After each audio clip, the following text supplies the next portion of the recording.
Dust choked the skies of Acheron. Artillery rained down, turning the trenches into mass graves.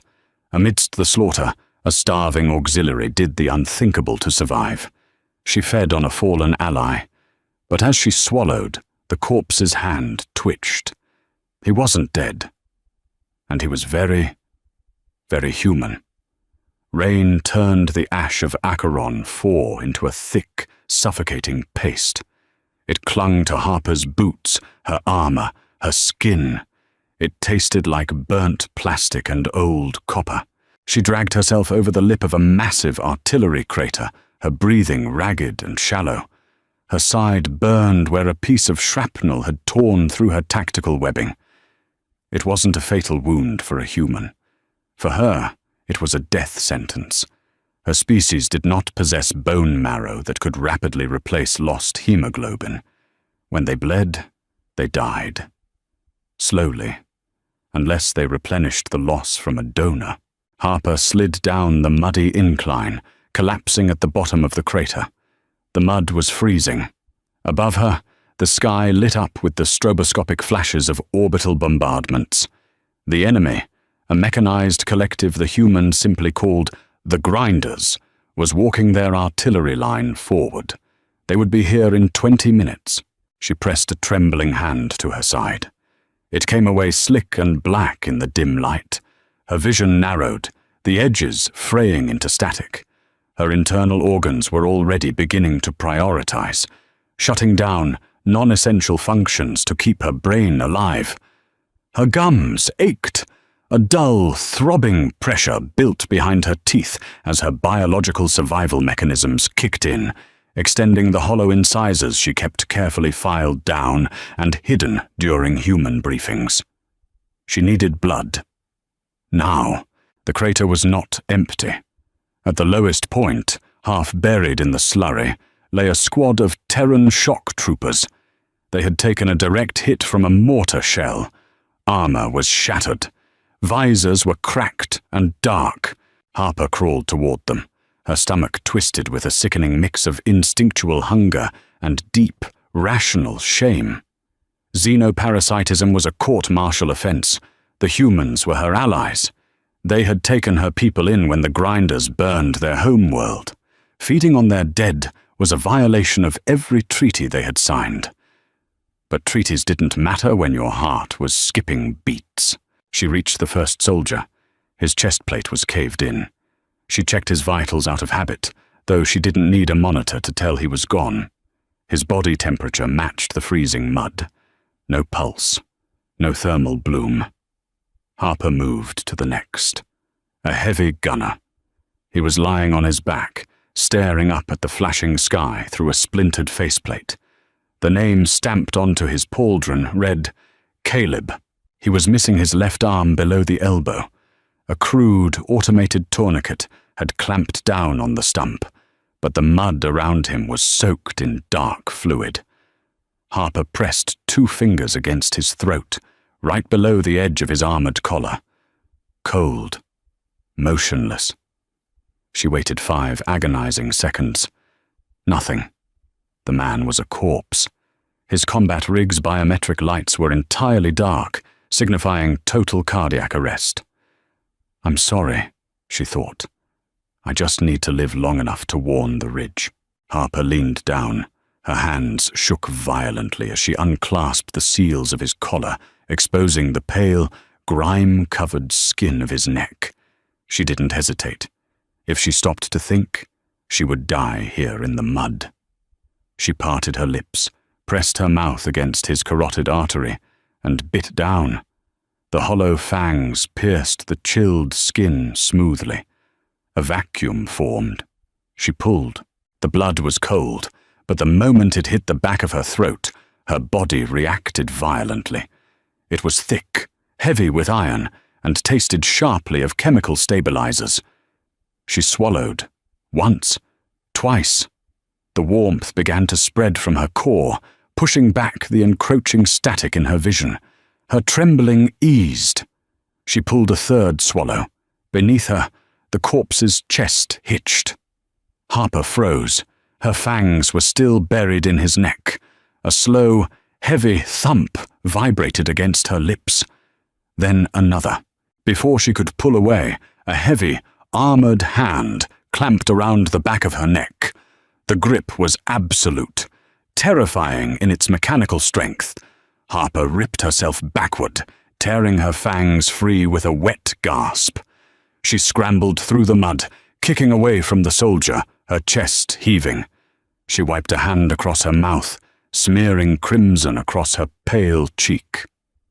The dead man wasn't dead. Caleb let out a wet, ragged cough that shook his entire frame. He rolled onto his side, spitting a wad of bloody mucus into the dirt. His remaining hand, the one that had just nearly crushed her spine, rose to his neck. He touched the twin puncture wounds. He didn't scream. He didn't reach for his sidearm. He just stared at the blood on his fingertips, then slowly lifted his gaze to Harper. His eyes were bloodshot, pupils blown wide in the dim light. "Did you?"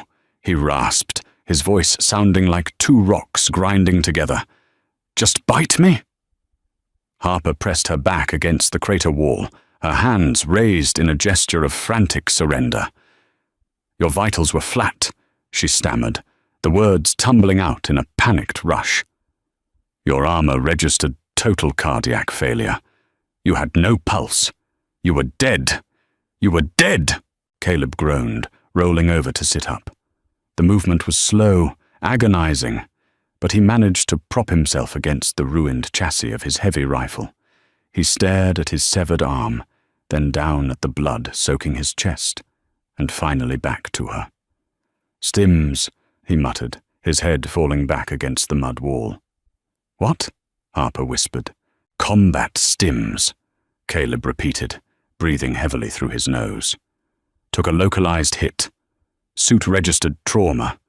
Pumped me full of synthetic coagulants and a stasis-grade beta blocker. Drops the heart rate to 1 beat a minute. Keeps you from bleeding out while you play dead." He reached into a thigh pouch, pulling out a small canister of biofoam. Without looking away from her, he jammed the nozzle against the bite marks on his neck and sprayed. The foam expanded, sealing the punctures with a hiss. I am so sorry," Harper said, expecting him to raise his pistol at any second. "I was dying. I needed the hemoglobin." Caleb finally looked at her fully. He took in her pale skin, the blood on her chin, the desperate, terrified look in her eyes. He sighed. It was a long, tired sound that seemed to carry the weight of the entire war. "Tastes like battery acid and bad decisions, doesn't it?" Harper blinked. "What?" "Human blood," Caleb said, checking the charge on his rifle with his one good hand. "Frontline infantry. We're pumped so full of amphetamines, painkillers, and synthetic adrenaline, it's a miracle we don't catch fire when we sweat. You feel it yet?" Harper opened her mouth to ask what he meant, but the words died in her throat. Her heart hammered against her ribs. Not with the steady, rhythmic beat of her usual physiology, but with a frantic, aggressive snare drum tempo. The edges of her vision sharpened to an agonizing degree. The dull ache in her side vanished, replaced by a buzzing, electric numbness. She could hear the individual droplets of rain hitting the mud. She could hear the servos in Caleb's broken armor whining. She looked at her hands. They had stopped trembling. In fact, she felt like she could rip the door off a drop ship. "You drank half a pint of liquid violence, kid," Caleb grunted, using his rifle to push himself to his feet. He swayed, favoring his right leg, but remained upright. "Hope your liver is rated for it." "How are you standing?" Harper asked, genuinely horrified. "You are missing a limb. Your blood volume is critical." "Spite," Caleb said simply. He grabbed a spare magazine from a dead squad mate's rig and slammed it into his rifle. "And the fact that the grinders are about 300 meters out. You can sit here and wait for the firing squad, or you can use that chemical high I just gave you to help me climb out of this hole." Harper stared at the human. He was a broken machine of meat and bone. By all laws of biology, he should be in a coma. Yet here he was, checking his sights, powered by nothing but chemical cocktails and a stubborn refusal to die. A mechanical shriek echoed over the ridge. The grinders. They sounded like grinding gears and tortured metal. Harper stood up, her muscles coiled with a terrifying, unnatural energy. The human blood in her veins was singing, a harsh, violent song that demanded movement. "I can carry the ammo," she said, her voice surprisingly steady. Caleb gave a short, grim nod. "Grab the belts off Miller. Stay low. If you feel like your heart is going to explode, just shoot something. Takes the edge off." He didn't wait for her to agree. He simply turned and began limping up the muddy incline toward the approaching enemy lines, a one-armed dead man walking into hell. Harper wiped the last of his blood from her chin, grabbed the heavy ammunition belts, and followed. The mud offered no traction, but Harper climbed anyway. Her fingers dug into the churned earth like steel pythons. The human blood inside her system was an aggressive, hostile passenger. It did not simply nourish, it demanded. It flooded her neural pathways with synthetic adrenaline, narrowing her focus to a razor's edge. The cold was gone. The pain in her side was a distant, irrelevant static. Ahead of her, Caleb dragged his ruined body up the incline. He moved with a mechanical, lurching gait. His boots slipped. He caught himself on his knee, hissed a breath through clenched teeth, and kept climbing. He was bleeding from a dozen microfractures in his armor. By any biological metric Harper understood, his heart should have seized. Instead, it hammered a steady, violent rhythm she could hear over the rain. They breached the lip of the crater. The wasteland of Acheron 4 stretched out before them, illuminated by the sickly yellow glow of burning promethium. 300 meters away, the grinders were advancing. They were towering, quadrupedal constructs of jagged iron and exposed hydraulics, their optical sensors burning a flat, emotionless red. They moved in a synchronized wave, churning the trench lines into soup. Caleb didn't hesitate. He didn't assess the odds. He simply dropped behind a shattered concrete pylon, braced his heavy rifle against the stone with his stump, and racked the charging handle with his good hand. "Feed the belt," he grunted. Harper slid into the mud beside him. She popped the seal on the ammunition box she had scavenged. The linked rounds were heavy, cold, and slick with rain. She slapped the brass belt into the feed tray. "Action is clear," she said. Her own voice sounded foreign to her. Tight, fast, devoid of her species' usual melodic cadence. The human chemicals were overriding her vocal cords. "Cover your ears, kid." Caleb squeezed the trigger. The heavy rifle roared. It wasn't a sound, it was a physical impact. The shockwave rattled Harper's teeth and punched the air from her lungs. A tongue of blinding orange flame erupted from the muzzle, vaporizing the rain. Downrange, the lead grinder stumbled. High-explosive armor-piercing rounds slammed into its forward chassis. Metal shrieked. Sparks showered the mud. The machine's front leg blew apart in a shower of hydraulic fluid and shrapnel, and the massive construct pitched forward, burying its optical sensors in the dirt. Caleb didn't pause to admire the kill. He traversed the barrel, the muscles in his jaw tight, his eyes locked in a dead, unblinking stare. He fired in short, controlled bursts. 3 rounds, 3 rounds, 3 rounds. The rhythm was hypnotic. It was the rhythm of a man who had done this 10,000 times and fully expected to do it 10,000 more, or die trying. Harper fed the belt. The barrel of the rifle began to glow a dull cherry red. Heat washed over her face, cutting through the freezing downpour. She watched the brass casings eject in a shining, chaotic arc, sizzling as they hit the wet earth. Red targeting lasers cut through the smoke, sweeping toward their position. The grinders had found them. "Incoming," Harper warned. "I see them," Caleb said. A hail of plasma fire slammed into the concrete pylon. The air turned into an oven. Superheated stone exploded outward, showering them with razor-sharp fragments. Harper ducked, shielding her face.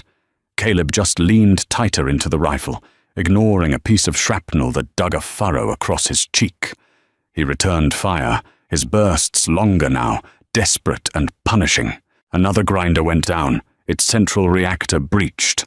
A miniature sun bloomed in the valley, followed by a shock wave that flattened the barbed wire in no man's land. The belt in Harper's hands jerked and went slack. "Empty!" "Reload!" Caleb shouted. Harper grabbed the second box.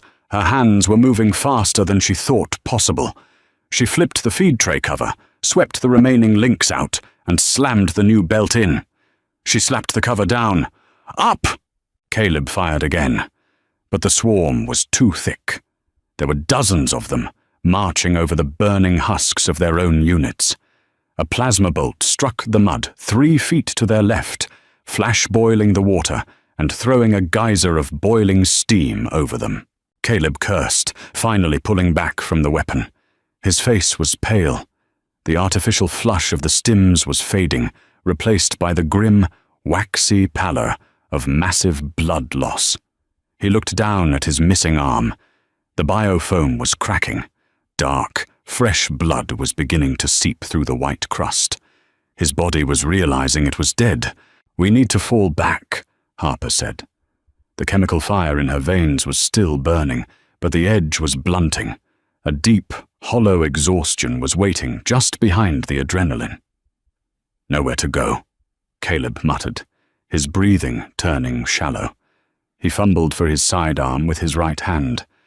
"Bunker 6 is half a click behind us. I can't walk that." "You can." "I'm out of juice, kid. The beta blockers are wearing off. My heart rate is spiking. I'm going to bleed out in about 4 minutes." He pulled the heavy pistol from its holster and rested it on his thigh. He looked at her. The cynicism was gone, replaced by a profound, heavy resignation. "You run. You got my blood in you. It'll keep you moving fast enough to outrun their targeting sensors. Go." Harper stared at him. Her species was logical. Survival was paramount. The equation was simple. He was dying. She was mobile. Staying meant 2 corpses instead of 1. She looked at the approaching machines. She looked at the blood on her own hands. Then she looked at the human. "No." Harper grabbed the heavy rifle by the stock and slung it over her shoulder. Then she reached down, grabbed Caleb by his tactical harness, and hauled him to his feet. Caleb gasped, pain finally breaking through his stoic mask. "What are you doing?"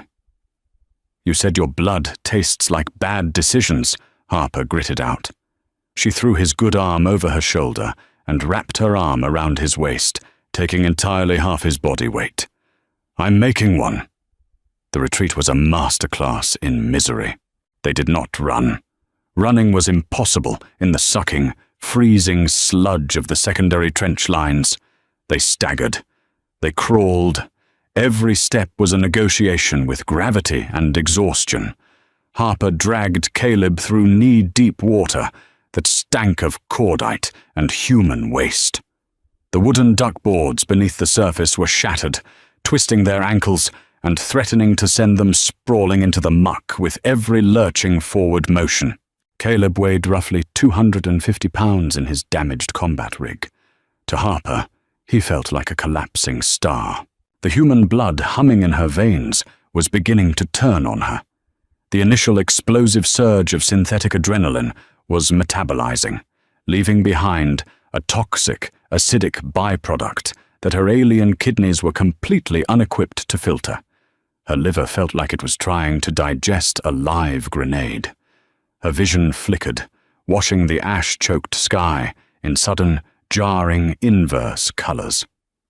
But the raw, chemical aggression remained. It was a stubborn, ugly survival instinct, that refused to let her open her hands and drop the human. Overhead, plasma fire tore through the rain. The superheated bolts hissed as they passed, flash boiling the precipitation into localized pockets of scalding steam. "Leave me!" Caleb's voice was barely a rattle over the concussive thump of distant artillery. His chin bounced against her shoulder plate. He was dead weight now. His armored boots dragged through the mud, digging 2 long, parallel trenches in their wake. "Shut up," Harper hissed. She didn't have the lung capacity to form complex sentences. "You're going to tear your own heart out, kid," Caleb mumbled. His right hand twitched against his thigh, grasping at a weapon that wasn't there. "Your biology. It isn't built for this much engine output. You're redlining." I said, "Shut up." They rounded a sharp corner in the trench architecture and nearly tripped over the half-buried remains of an anti-air battery. The metal was twisted and still radiating residual heat. Harper couldn't hold him anymore.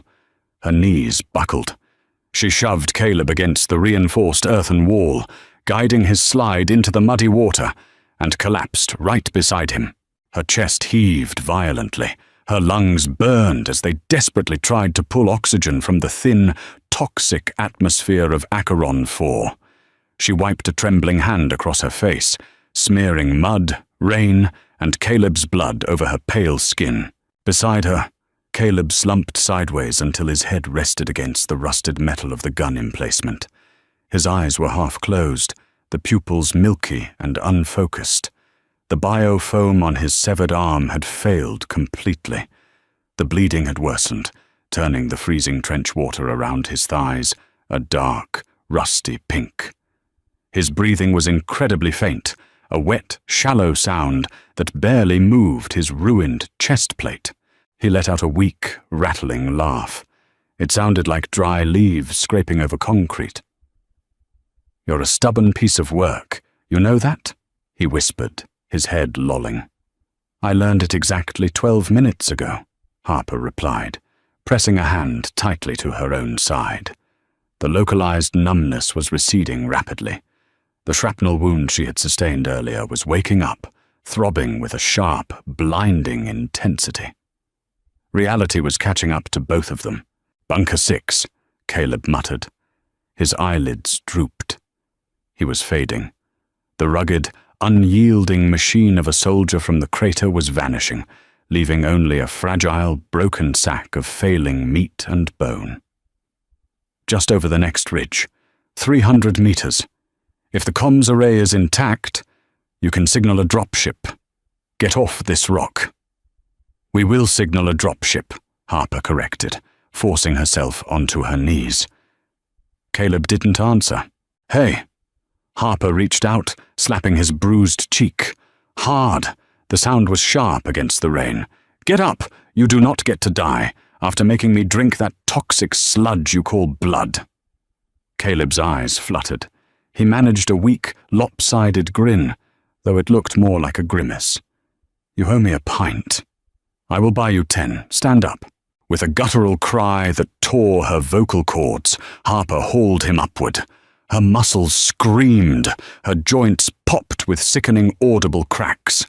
She felt a warm trickle of dark blood run down from her own nose, a clear sign of systemic hypertension, but she ignored it. She wedged herself under his armpit and began to walk. Up the slope, out of the trench. The landscape flattened out into a blasted grey plateau. Through the drifting smoke, Harper saw it. The squat, ferrocrete dome of Bunker 6. It was heavily battered, scorched black by direct plasma impacts, and missing a large chunk of its eastern reinforced wall. But it was standing, and above it, piercing the gloom, was the frantic blue strobe of a medical distress beacon. "We are here," Harper gasped. Her legs were numb. "Caleb, look, we are here." He didn't reply. His arm was slipping from her shoulder. Harper tightened her grip, her fingernails biting into his tactical webbing. She practically carried his entire body weight for the final 50 yards. The heavy blast door of the bunker was slightly ajar, jammed on a piece of warped rebar. She kicked it violently, forcing the gap wider, and dragged them both into the dim, artificially lit interior. The bunker was a scene of absolute chaos. Wounded soldiers lay on thin, blood-soaked cots.